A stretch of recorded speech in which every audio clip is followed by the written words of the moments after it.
Welcome to Monobiology.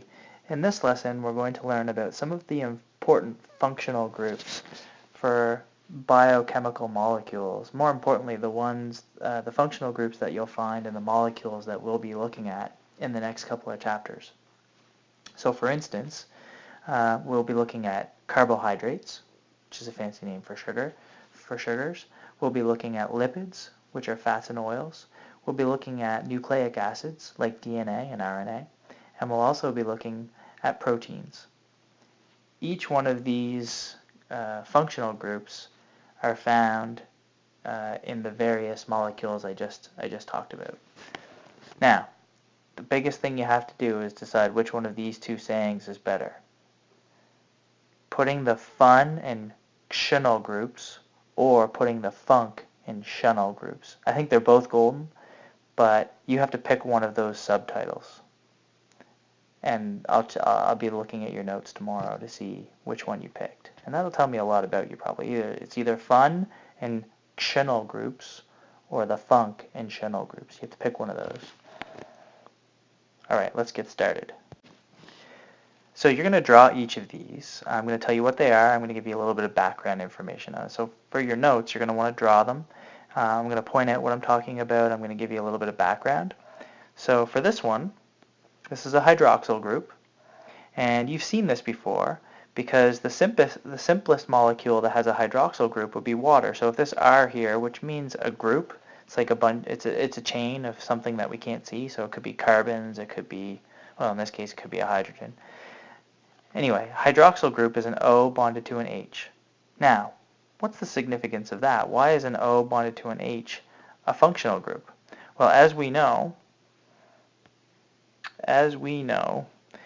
because of the difference in electronegativity, we get that happening, which gives us a slightly negative and a slightly positive charge.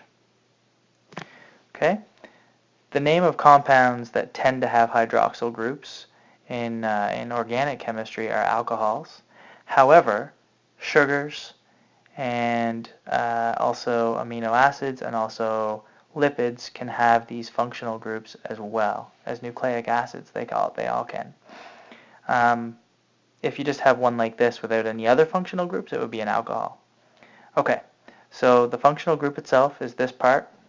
Okay, the O bonded to the H, and anytime you see that, except for one exception we'll talk about a little bit later on, it's called a hydroxyl group.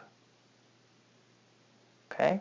Now I want you to think about what the significance of this is. If it can do what I've shown here, then what types of bonds can it form? You should be able to write that in your notes. What type of bond can form with this hydroxyl group?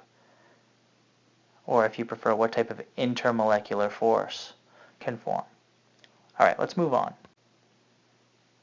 Okay, so here are two other functional groups. The first one is called the carboxyl group. Okay, so a carboxyl group forms on a terminal carbon, a carbon that's on the end of a chain. So here's the rest of the chain over here. It could be 6 or 7 carbons over here. It could be 25. This carbon is a terminal carbon because it's on the end, one end or the other.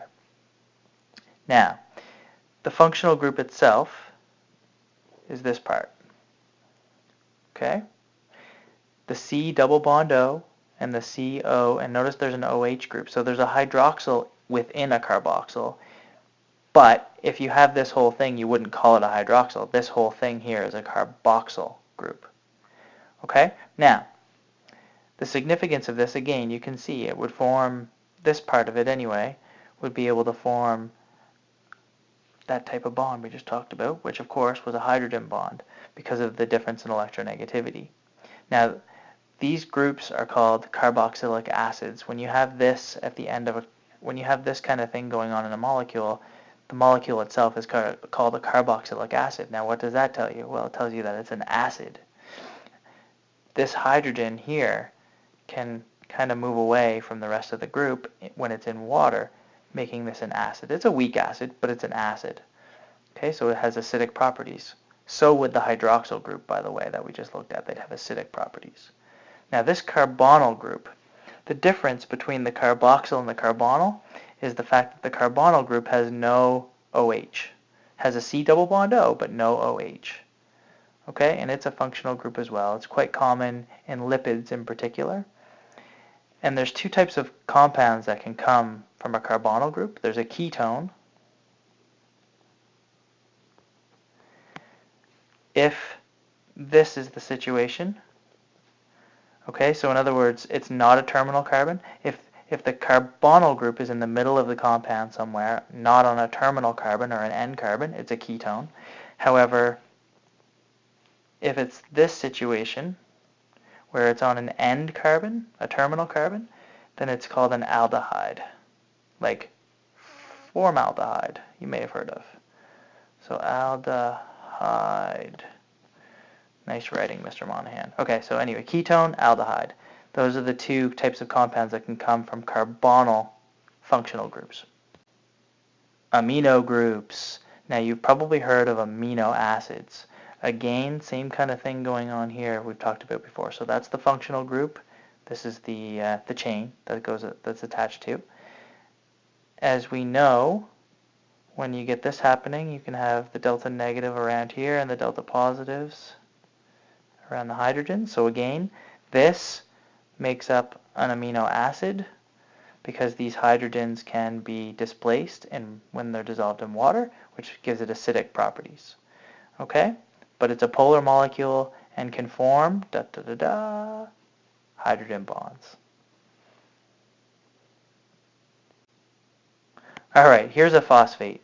Mr. Monahan had to do a little erasing. This is what the molecule should actually look like. It's PO4 3 minus. Okay? So that's what it actually looks like. Now, phosphate groups are very important in our bodies.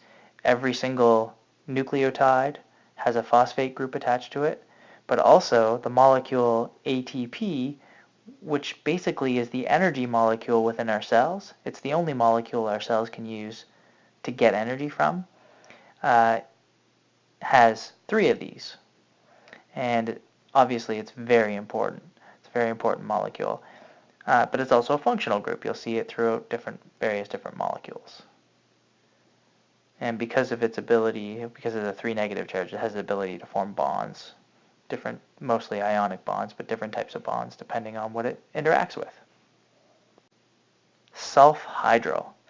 So this we have a sulfhydryl. The sulfhydryl group has sulfur. This is the first time we've seen sulfur throughout, but it is an important thing. There's several types of proteins that have sulfur in them. And these sulfhydryl groups are actually really interesting because the sulfhydryl groups, when close together, can form what's known as a disulfide linkage. And if anybody in this class has curly hair, it's these sulfhydryl groups that actually give people curly hair. The interactions between sulfhydryl groups and people's hair actually makes it curly. Okay, so when they form bonds with each other, it kind of forms a coil, which makes people have curly hair.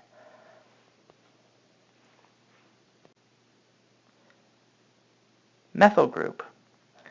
A methyl group is not as common in the molecules that I talked about, but the process of methylation, adding a methyl group to DNA, actually is really cool because it alters how the DNA is read and therefore alters what proteins can be made within the cell. So our body actually attaches these methyl groups, CH3, to various parts of our DNA if it wants to change the protein that the DNA codes for. So that's pretty cool. So we won't see this group very often, but we will talk about it when we do a little bit more about DNA. All right, so that in a nutshell are your functional groups.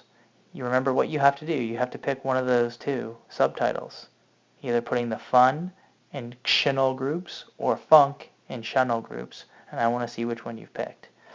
Make sure you bring your questions to class, and also check out your textbook. It has more detailed information perhaps, or if I was speaking too fast and you don't want to rewind it, there's a great page in your textbook that goes through all the information. See you tomorrow.